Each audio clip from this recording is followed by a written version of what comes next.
Hello friend, this is Priyanka and welcome back to my channel.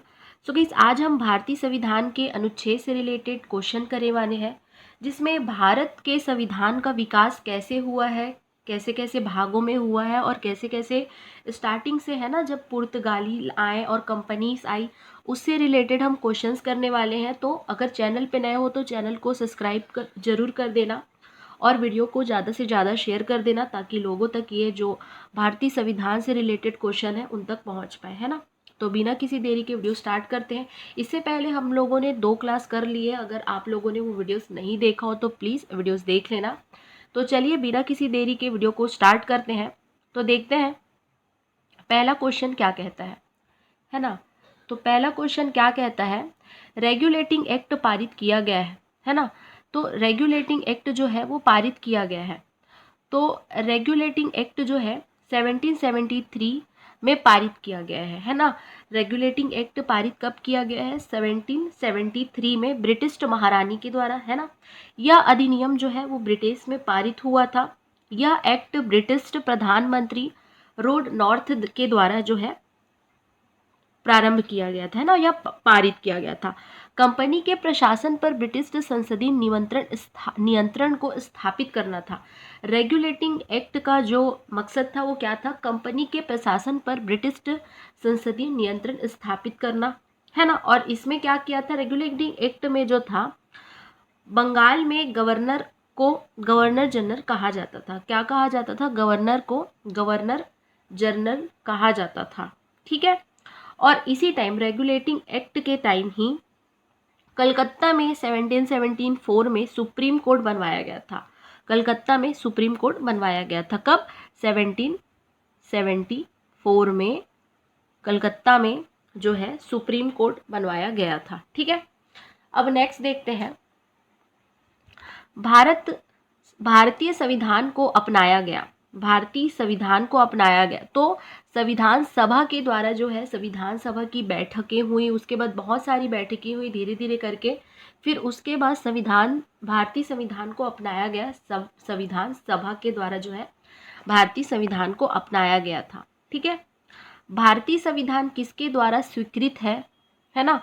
तो भारतीय संविधान जो है वो भारत की जनता इसे स्वीकार करती है, भारत की हर एक जनता स्वीकार करती है। भारतीय संविधान में हर एक व्यक्ति के लिए मौलिक अधिकार दिया गया है ना, मूल अधिकार दिए गए हैं। अब नेक्स्ट क्वेश्चन देखते हैं, भारतीय संघवाद को किसने सहकारी संघवाद कहा है? भारतीय संघवाद को किसने सहकारी संघवाद कहा है ना। तो किसने कहा है? जी ऑस्टियन ने, है ना, जी ऑस्टियन ने कहा है। नेक्स्ट क्वेश्चन देखते हैं, भारतीय संविधान की संशोधन प्रक्रिया किस देश के संविधान से प्रभावित है? भारतीय संविधान की संशोधन प्रक्रिया, जैसे भारतीय संविधान कुछ संशोधन करते हैं ना, तो वो किस देश के संविधान से प्रभावित है ना। तो दक्षिण अफ्रीका। हमारे देश में संविधान जब बनाए हैं तो जो संविधान है वो एक ही देश से तो नहीं बन गया कि चलो भारत में एक संविधान बनाते हैं। रूस से लिया गया है, बहुत सारी चीज़ें दक्षिण अफ्रीका से ली गई है, अमेरिका, इंग्लैंड सब जगह से लिया गया है ना। तो वैसे यहाँ पे भारतीय संविधान की संशोधन की प्रक्रिया जो है वो दक्षिण अफ्रीका से प्रभावित है ना। अब नेक्स्ट क्वेश्चन हम देखते हैं, संविधान के किस भाग में अस्थायी संक्रमणकालीन और विशेष उपबंधों के प्रावधान है? संविधान के किस भाग में अस्थायी, क्या बोल रहा है, संविधान के किस भाग में अस्थायी संक्रमणकालीन और विशेष उपबंधों के प्रावधान है? तो भाग 21 क्या कहता है? संविधान के भाग 21 क्या कहता है? अस्थायी संक्रमणकालीन और विशेष उपबंध, है ना, अस्थायी संक्रमणकालीन। नेक्स्ट क्वेश्चन है, वर्तमान में भारतीय संविधान में कुल कितनी अनुसूचियां हैं, है ना। वर्तमान में भारतीय संविधान में कुल कितनी अनुसूचियां हैं, है ना। तो वर्तमान में भारतीय संविधान में कुल कितनी अनुसूचियां हैं? तो 12 अनुसूचियां हैं। कितनी अनुसूचियां हैं? 12 अनुसूचियां हैं। कितनी? 12, है ना। अब नेक्स्ट क्वेश्चन क्या है, भारतीय संविधान के किस अनुच्छेद में राज्य के नीति निर्देशक तत्वों का उल्लेख है ना। भारतीय संविधान के किस अनुच्छेदों में राज्य के नीति निर्देशक तत्वों का उल्लेख है। तो अनुच्छेद जो है 36 से 51 है ना, अनुच्छेद 36 से 51 तक जो है राज्य के नीति निर्देशक तत्वों का उल्लेख है। भारतीय संविधान के किन अनुच्छेदों में राष्ट्र के नीति निर्देशक तत्वों का उल्लेख है? तो अनुच्छेद 36 से 51 तक नीति निर्देशक तत्वों के उल्लेख है। जैसे इसमें क्या कहता है, जैसे 36 क्या कहता है, राज्य की परिभाषा देता है ना।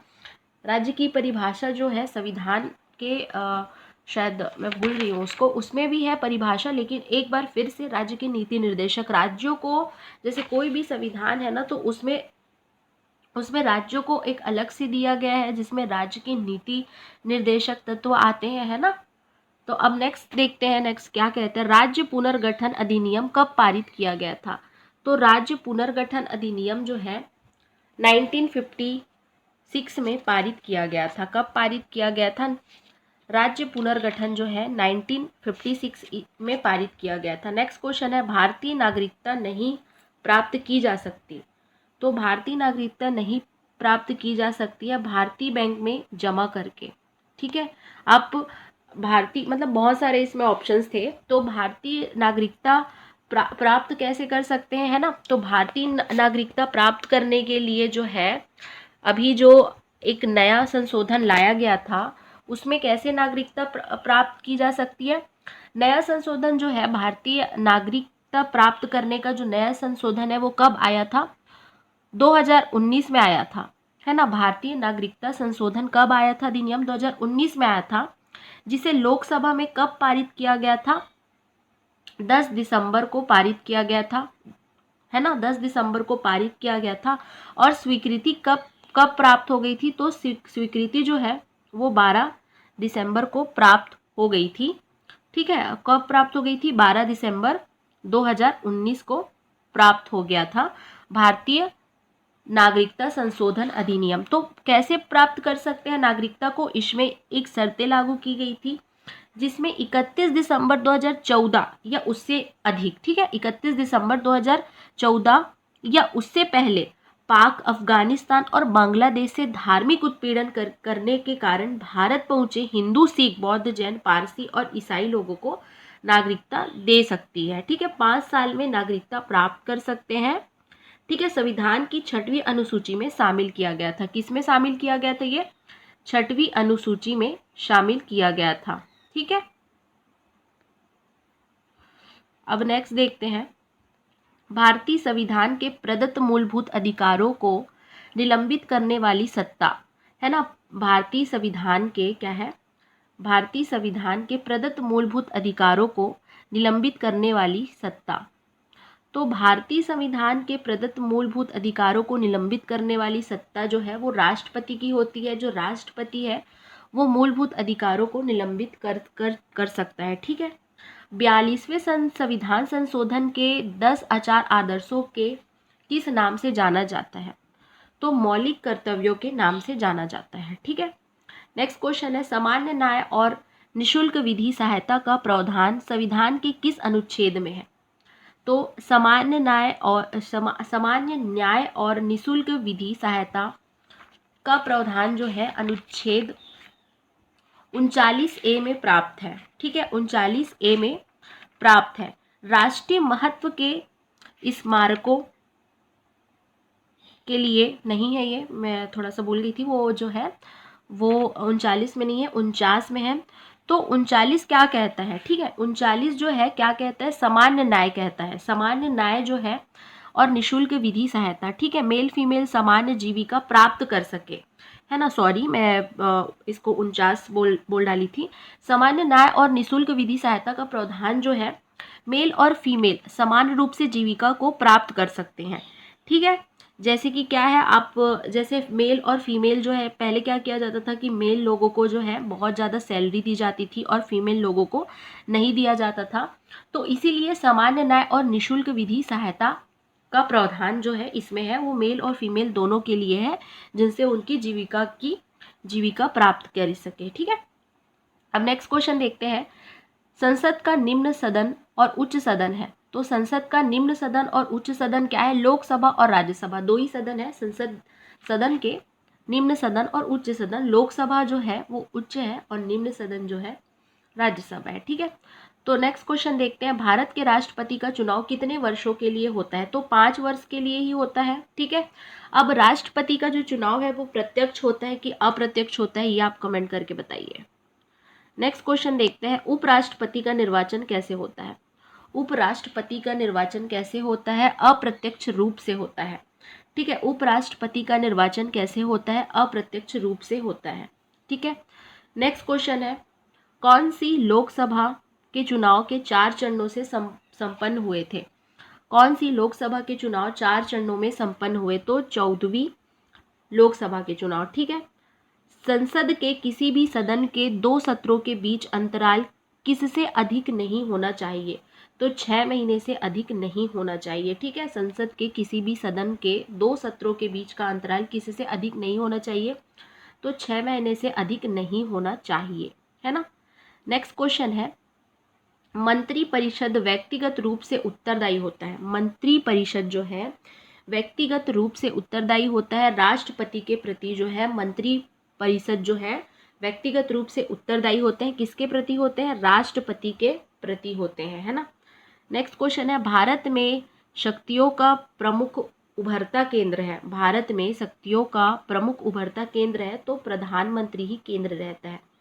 नेक्स्ट क्वेश्चन है, लोकसभा के अध्यक्ष का चुनाव किया जाता है। लोकसभा के अध्यक्ष का चुनाव किया जाता है तो लोकसभा के अध्यक्ष का चुनाव कैसे किया जाता है? लोकसभा के सदस्य के द्वारा जो है किया जाता है ना। नेक्स्ट क्वेश्चन है, संयुक्त प्रवर समिति कितने सदस्य होते हैं? तो 45 सदस्य होते हैं। कितने सदस्य होते हैं? 45 सदस्य होते हैं, है ना। अब नेक्स्ट क्वेश्चन क्या है, वर्तमान में सर्वोच्च न्यायालय में मुख्य न्यायाधीश के अतिरिक्त कितने न्यायाधीश का प्रावधान है?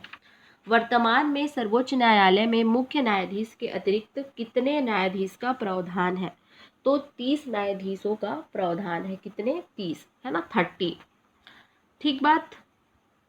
अब नेक्स्ट क्वेश्चन देखते हैं, छत्तीसगढ़ उच्च न्यायालय कहाँ स्थित है? जल्दी से बताइए कमेंट करके, आंसर तो मैंने पहले से बता दिया। छत्तीसगढ़ उच्च न्यायालय कहाँ स्थित है? तो छत्तीसगढ़ का उच्च न्यायालय जो है वो बिलासपुर में स्थित है, ठीक है। नेक्स्ट क्वेश्चन है, राज्यपाल राष्ट्र की किसका प्रतिनिधित्व होता है? राज्यपाल राज्य में किस का प्रतिनिधित्व होता है? तो राज्यपाल राज्य में किसका प्रतिनिधित्व होता है? राष्ट्रपति का प्रतिनिधि होता है, ठीक है।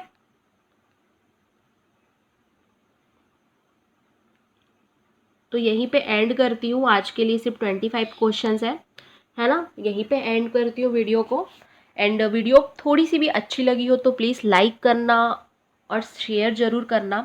मिलते हैं कल ऐसे ही वीडियो के साथ जो संविधान से रिलेटेड हो। यदि संविधान पे फुल एक्सप्लेन वीडियो चाहिए या हिस्ट्री से रिलेटेड या जीके से रिलेटेड कोई किसी भी वीडियो आपको चाहिए, कोई भी वीडियो, तो प्लीज़ कमेंट करके बताना कि इसका वीडियो हमें चाहिए। मैं जल्द से जल्द उस टॉपिक पे वीडियो बनाने की कोशिश करूँगी।